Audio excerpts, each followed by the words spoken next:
শহরে পারদপতন জারি, উত্তরে হাওয়ার দাপটে শীতের স্পেল। কলকাতায় সর্বনিম্ন তাপমাত্রা 14 ডিগ্রির ঘরে। মফিজুলের কাছে আসবো, আমাদের প্রতিনিধি মফিজুল ইসলাম রয়েছে সরাসরি। মফিজুল, ইতিমধ্যেই কিন্তু জাকিয়ে শীত পড়েছে, ঠান্ডা পড়েছে। যে শীতের অপেক্ষায় ছিল রাজ্যবাসী, সেই শীত কিন্তু এবার অনুভূত হচ্ছে।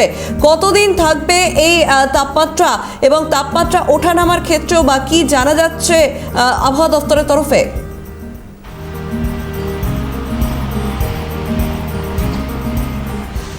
দেখো, গত শনিবার থেকে যেভাবে পারদপতন হতে শুরু করেছে, তাতে করে কলকাতা শহর সহ দক্ষিণবঙ্গ বা উত্তরবঙ্গে প্রচণ্ড ঠান্ডা অনুভূত হচ্ছে, সে বিষয়ে কোনো সন্দেহ নেই। তবে আলিপুর আবহাওয়া দপ্তরের আবহাওয়াবিদরা এই ঠান্ডাকে জাকিয়ে শীত বলে এখনও কিন্তু তারা বলতে চাইছেন না। তাদের বক্তব্য যে এই শীতের ইনিংসটা বেশিক্ষণ স্থায়িত্ব হবে না, কারণ যেভাবে উত্তরে হাওয়ার দাপট যেখানে দেখা যাচ্ছে, তার জেরে কুয়াশা হচ্ছে। এই কুয়াশার কারণেই ঠান্ডা অনুভূত হচ্ছে এবং উত্তরে হাওয়া বইছে কন্টিনিউ, যে কারণেই কিন্তু এই শিরশিরানি ঠান্ডা সেটা কিন্তু অনুভূত হচ্ছে কলকাতা শহরেও। ফলে এই পরিস্থিতি কিন্তু আগামী দুদিন পর আবার কিন্তু কেটে যাবে, কারণ কুয়াশা যখন পুরোপুরিভাবে কেটে যাবে তখন কিন্তু আবার তাপমাত্রা সামান্য সেটা কিন্তু ঊর্ধ্বমুখী হতে শুরু করবে।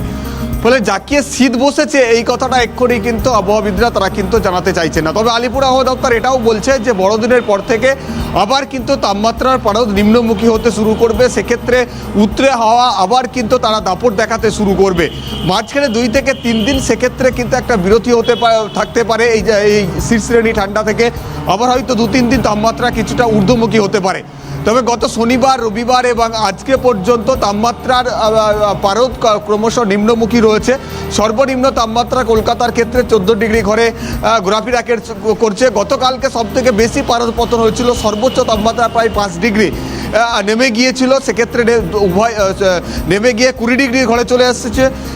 এক্ষেত্রে সর্বনিম্ন এবং সর্বোচ্চ উভয় তাপমাত্রায় কিন্তু স্বাভাবিকের নিচে রয়েছে। ফলে এই পরিস্থিতি বিগত 3 দিন ধরে যেটা চলছে, সেটা হয়তো আজকের পর থেকে কিছুটা পরিবর্তন ঘটবে আগামীকাল থেকে।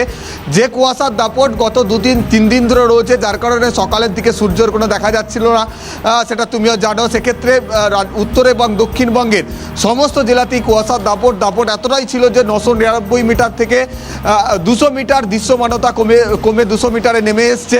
ফলে এই পরিস্থিতি আগামীকাল থেকে কিছুটা পরিবর্তন ঘটবে, কুয়াশার দাপট কমে যাবে, ফলে তাপমাত্রা কিছুটা ঊর্ধ্বমুখী হতে শুরু করবে। তবে বড়দিনের পর থেকে একেবারে নববর্ষ পর্যন্ত এই যে 7টা দিন, সেই সময় কিন্তু জাকিয়ে শীত পড়ার একটা প্রবল সম্ভাবনা রয়েছে বলে আবহাওয়াবিদরা জানাচ্ছেন। বেশ, ধন্যবাদ মফিজুল।